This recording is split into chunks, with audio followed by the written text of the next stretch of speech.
આપણી લોક ભાતીકલ સંસ્કૃતિ ક્યારેક ક્યારેક ઓલું આવે છે, અવાજ ન આવે, અને એ લોક સાહિત્યના માધ્યમથી અમે તમને આનંદ કરાવવાના બધા પ્રયત્ન કરવાના છીએ.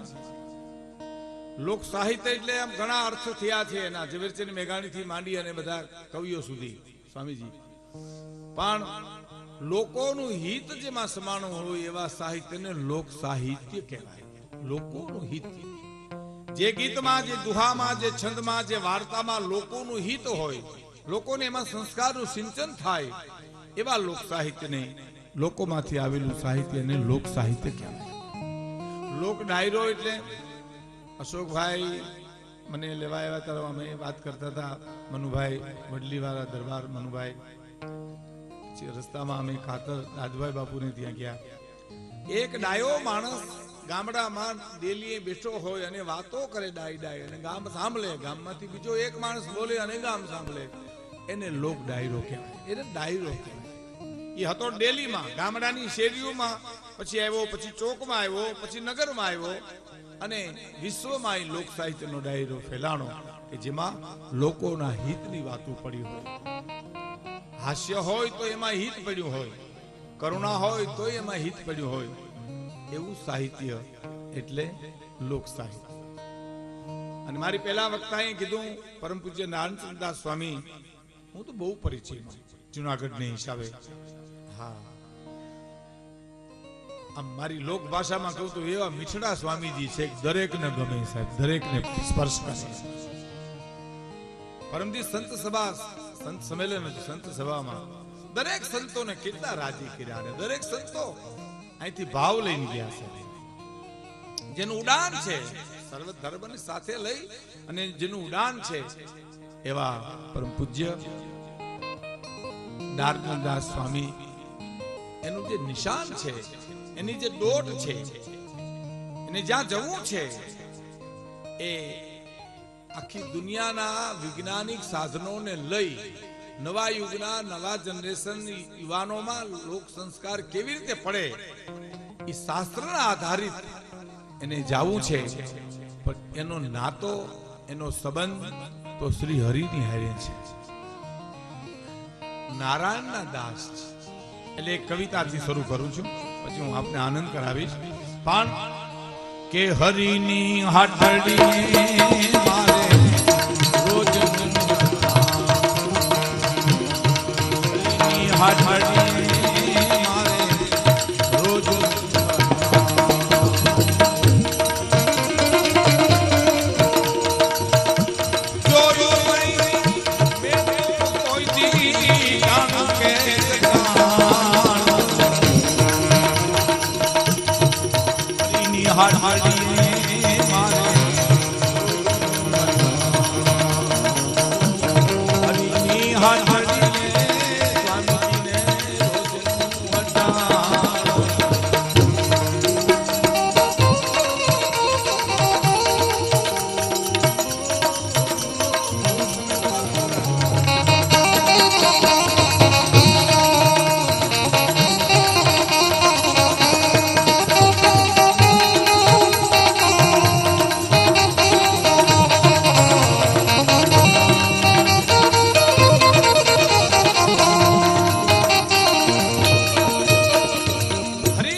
બંધ કરી દીધો, મારી હારવા રહેજો, જેવું જેમ કટ કરું રિપોર્ટ 20 મિનિટે બંધ થઈ જાવ છું.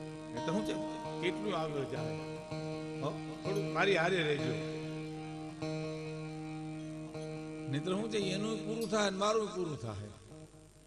એને એક વાત હું બહુ સરસ કરું છું, મને ગમે છે. એટલે ગામમાં સુતારની કોળી ખેડૂએ જઈને કીધું કે આ દંતારમાં દાંતો નાખી દે, મારે વાવણીનું મોડું થાય. તો મિસ્ત્રી કે હું દાંતો નહીં નાખું, તો કે કાં તો મારા બાપાના છેલ્લા 10 કાંસે મરણ પથારી પડ્યા, એની નાળ પકડીને બેઠો, ત્યાં દંતારમાં દાંતો નાખવા ક્યાં આવું? તો ખેડૂ કીધું કે લાવ ને હું નાળ પકડીને બેહું, તું એ દંતારમાં દાંતો નાખી દે. એ દંતારમાં દાંતો નાખીને મિસ્ત્રી કે આ તારું પૂરું, તો કે તારું પૂરું. હવે જે વિધિ કરવી હોય કરી તું. એમ બેયનું પૂરું થાય. એના કરતા મારી સાથે રહેજો, એટલે મારે કઈ ગાવું કઈ બોલવું એની મને ખબર નથી, તો પછી તમને તો ક્યાંથી હોય, એટલે થોડાક સંભાળજો. અમને હરિની હાટડીએ તો મારે રોજનું હટાવું. હું એમ કહી શકું કે હરિની હાટડીએ તો નારાયણ સુરદાસ સ્વામીને રોજનું હટાવું. એના એક હાથમાં સ્વામીપણું છે, સંતપણું છે, સંસ્કારનો પુંજ છે, બીજા હાથમાં યુવાન વર્ગને સંસ્કાર મળે. એ શાસ્ત્રોની સાથે સંગત કરી અને પણ એને કંઈક સંસ્કારનું છે. આ દેશ મિત્રો જ્યાં લખવું ત્યાં લખી લો, સંસ્કારનો દેશ છે. આ ભૌતિક સુખને પૂજનારો આ દેશ નથી, રાજા રજવાડાને દેશને પૂજનારો આ દેશ નથી. આ દેશ તો રાજા રજવાડાને ઠોકર મારી નીકળી જાય એવા ગોપીચંદ ભરતરી અને બુદ્ધને પૂજનારો આ દેશ છે.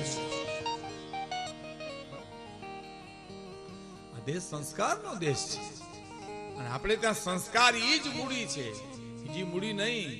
બીજી મૂડી તો ખેર ભાગ્યમાં હોય તો મળે, ન તો ન મળે, પણ સાચી મૂડી ઈ સંસ્કાર છે.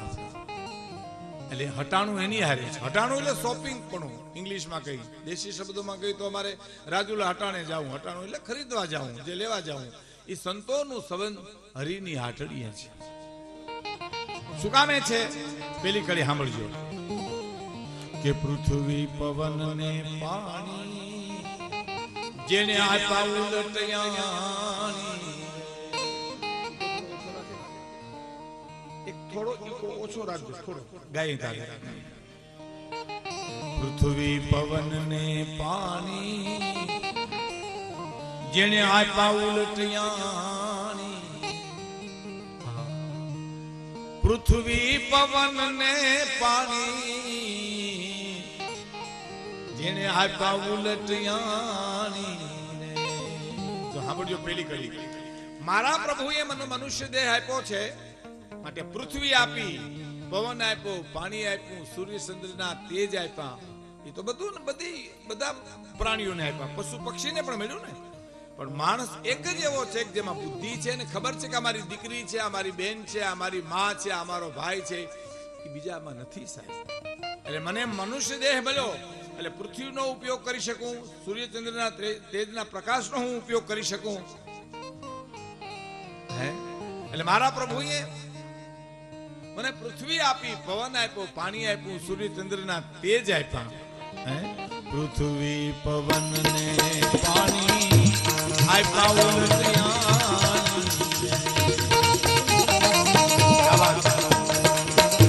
પૃથ્વી પવન ને પાણી આપ્યા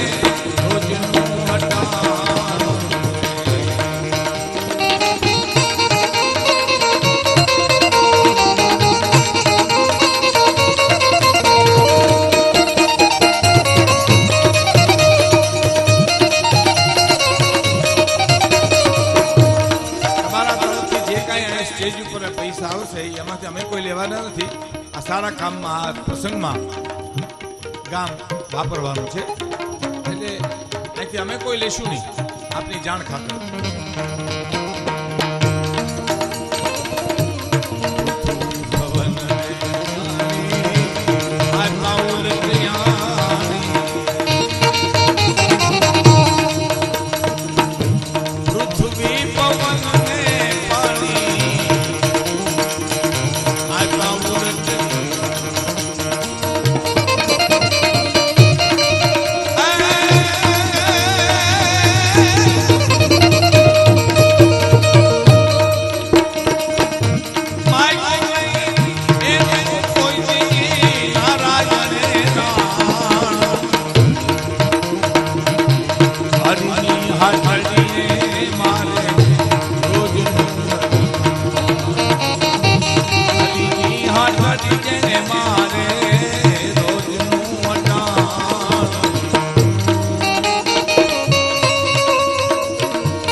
યાદ કર્યા એ વડલી વાળા મનુબાપુ મનુભાઈ પધાર્યા છે. હૃદયથી આપણે એનું સ્વાગત કરીએ. અમને આપણી એને બહુ સાચવા છે રાજુલામાં સુરતથી સીધા આવ્યા પછી, એટલે આપણે ખૂબ ખૂબ એના આભાર સાથે એનું હૃદયથી સ્વાગત કરીએ.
પાણી આપ્યા જેને ઉલટાણી અને માગ્યું નહીં એનું કોઈ દી નારાયણે નાણો. ચોતરા ગામની આજુબાજુમાં પણ સાહિત્યના ગઢ જેવા ગામ છે. આમ જો તો નાગેશ્રી, આમ જો તો કાતર, આમ જો તો વડલી, દડુ બાપુ, પછી અહીંયા સુરગ બાપુ, દાદ બાપુના બાપુ કાતર, આ બધા દુલા કાગ, મેરુભા ગઢવી, સોનલાઈ, એના જે બહેણા છે સાહિત્યના ગઢ કહેવાય છે. એ આ વિસ્તાર છે, સાહિત્યનો વિસ્તાર છે, લોક સાહિત્યનો વિસ્તાર.